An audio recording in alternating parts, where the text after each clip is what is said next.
So I'm Cuno. I work at the Ministry of Infrastructure and Water Management. It's all about the environment, but due to political reasons right now we call it water management. That's one of the things I want to talk to you about. Because if we would have been listening to Walter Stahill in 1976, I thought it was, we wouldn't have been here. But in policy, it doesn't work.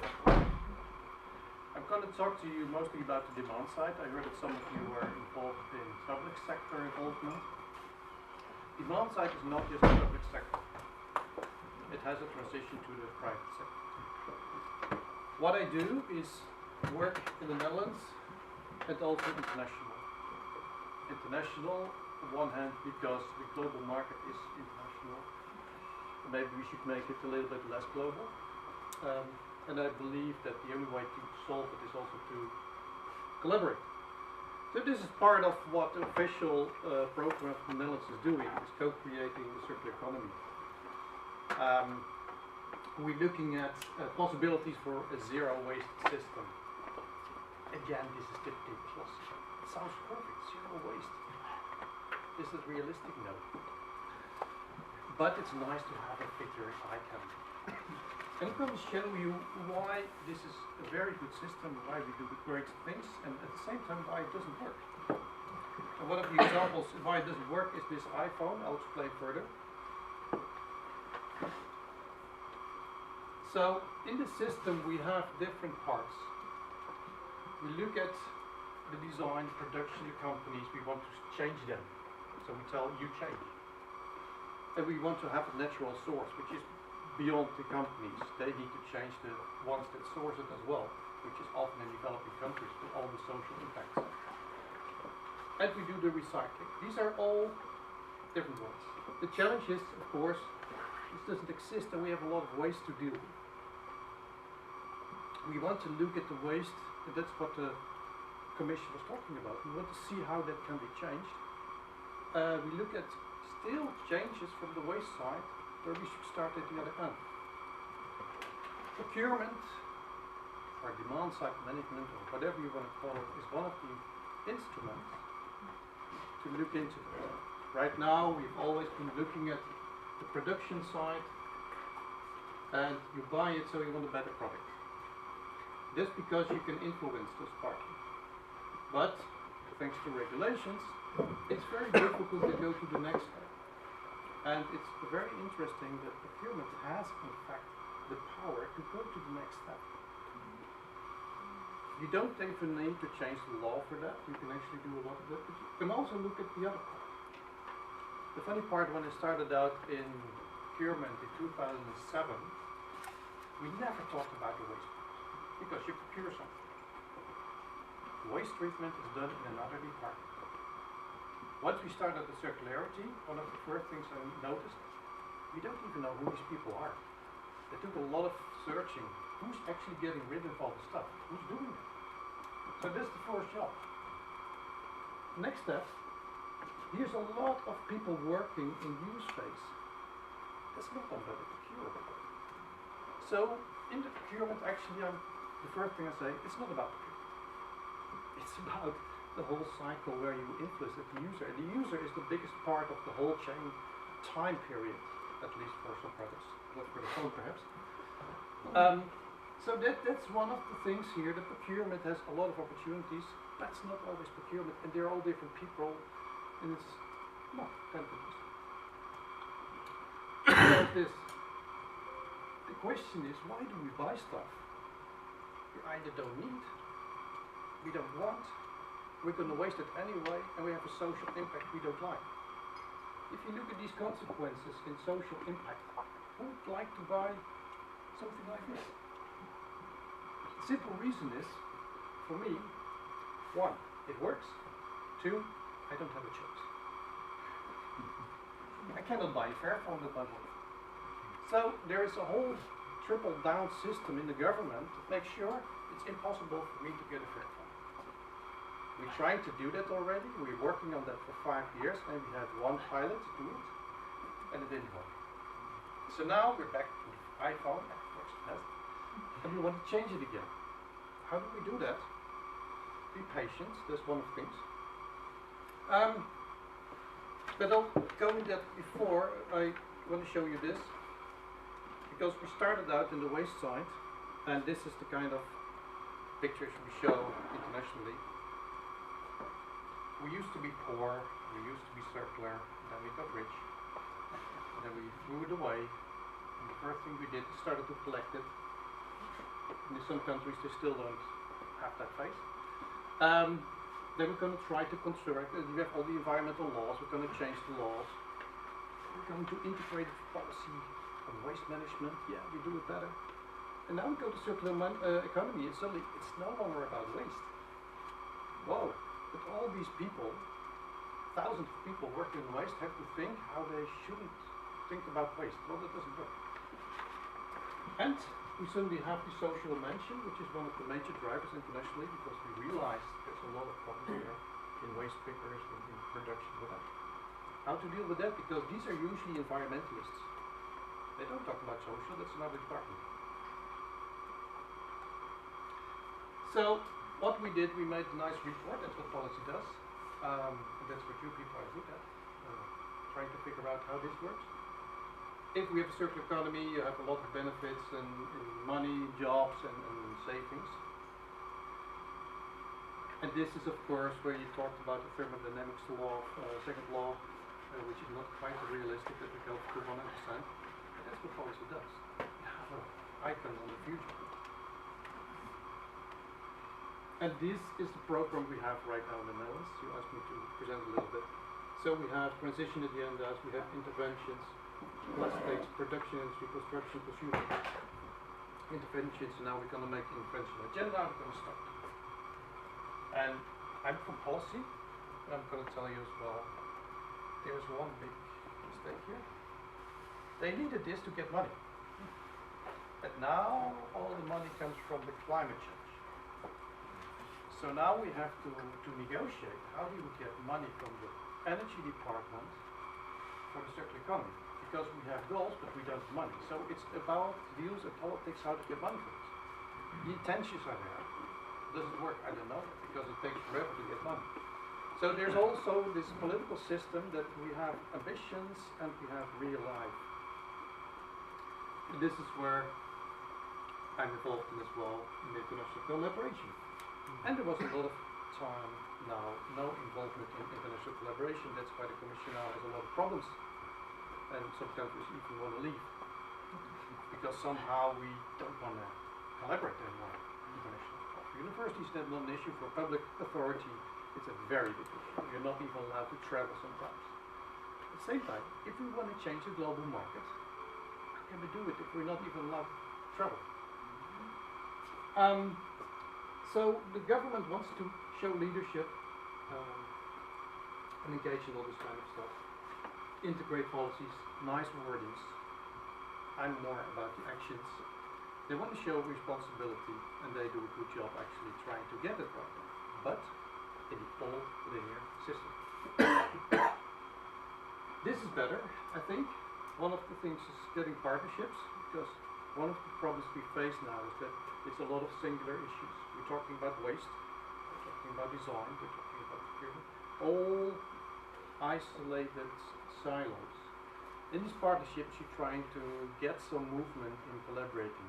These partnerships should be, in my perspective, in different regions. It can be in either with the chain, or between procurement and waste, or between certain sectors. But collaboration is key. But that, again, is theory, and this is real life. Thanks to Jonathan Arkel from Interface. So this is how I feel my work at the office often feels. I would be like to go there, and then I'm in the middle, stuck in this procedure, and I have to do another procedure, and this is what happens in policy. So I go back to practice, and that's why I'm not in real policy, because I like to do stuff that actually works. This is practice. Just a question, what do you see?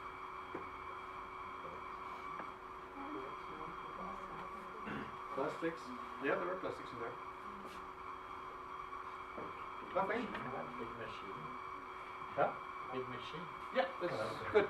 Because some people don't see the machine for some reason. They will talk about waste and resources and stuff. What I see is output.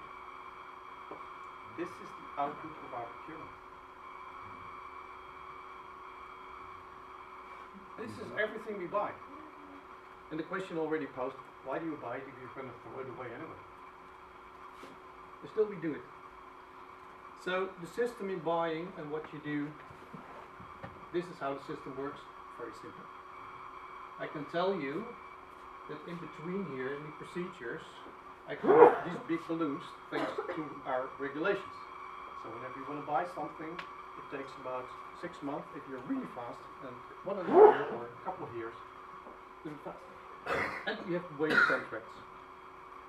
And if you want to change stuff, actually the first action for circularity is starting at the end. Looking at your waste contracts. Why? Very easy money.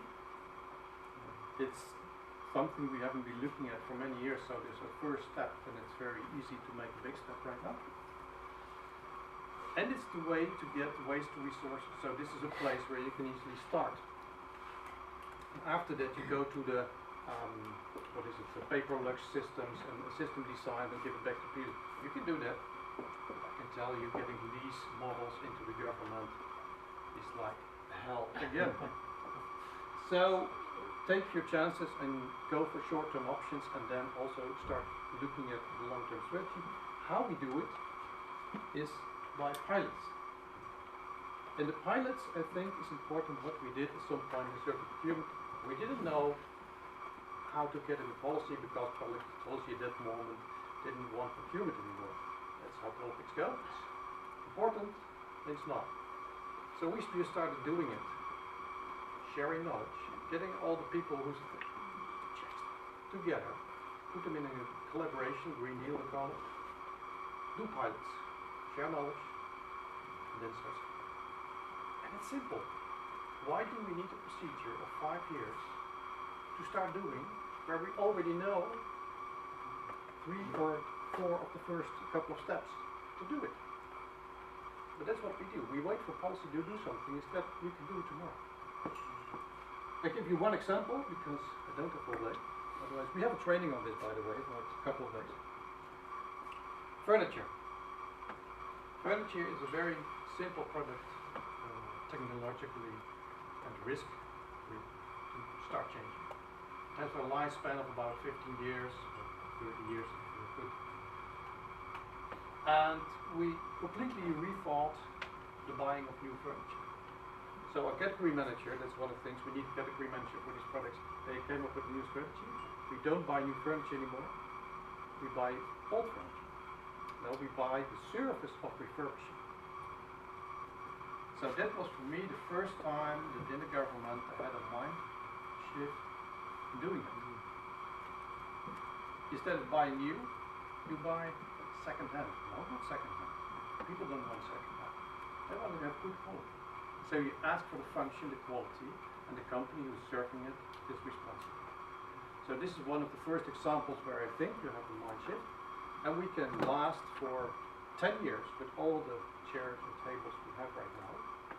Why is that? Because the government has to be shrinking, we have a new way of working, so there's lots available. And the simple savings, 2.5 to 4 million a year. Why not do it? Why didn't they do it before? Why do we always want to go to the shop and buy a new chair? Just because we always did it. So, all the benefits. And why do we do it? To take responsibility and save money. Still, for a government employee, I can tell you, saving money is not an issue. It will never be in my account. I won't earn any more money, and the only thing I get is more problems. Usually it's about spending more money, which is giving me credit.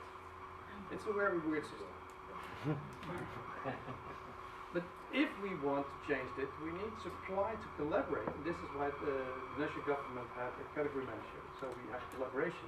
They collected all the government procurement.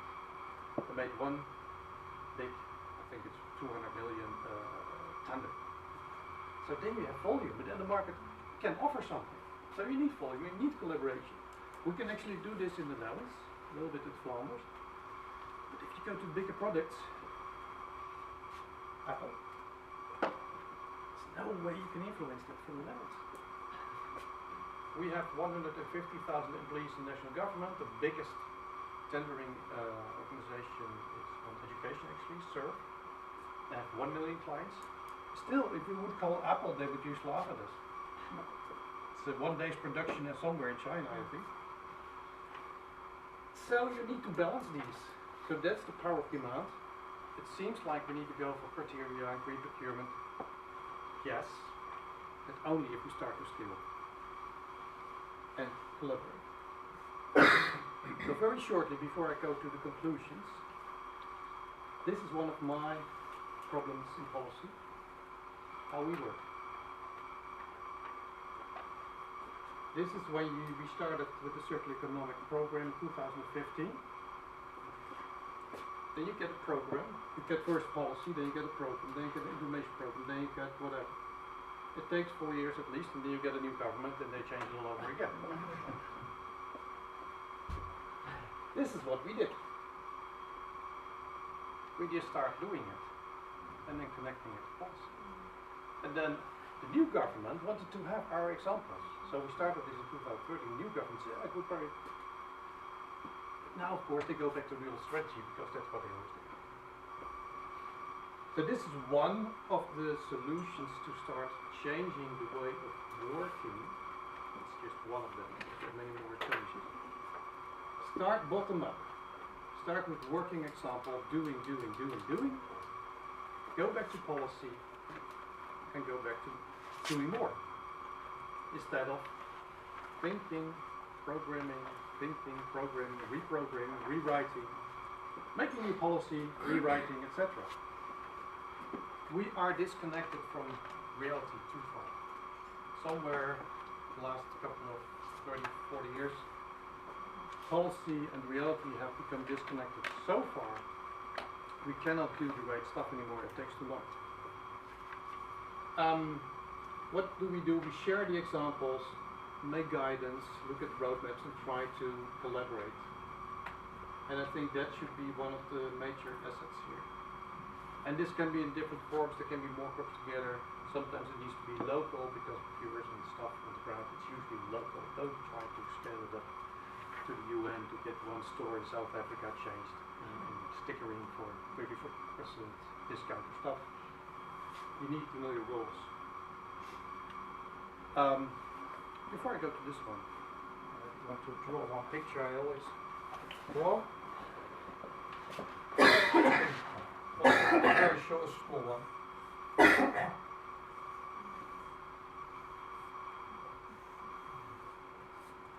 So, from my perspective, policy, ambition,